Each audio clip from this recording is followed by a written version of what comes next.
ये लोग पागल वागल हो गए हैं क्या? पसंद आई आपको? नूर आपा की कोई खबर आई? आज वो फराज के साथ कंपनी आई थी। क्या? तुमने खुद रिश्ता मांगा था फराज का।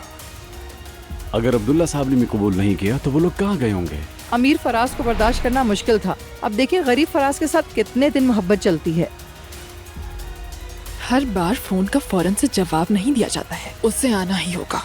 अब्दुल्ला, अंदर आ सकता हूँ? आखिर तुम ये क्या कर रही हो? मेरी बात मान लो, मत जाओ। मैं ये सब मजबूरी में कर रही हूँ। मेरा काम हो गया।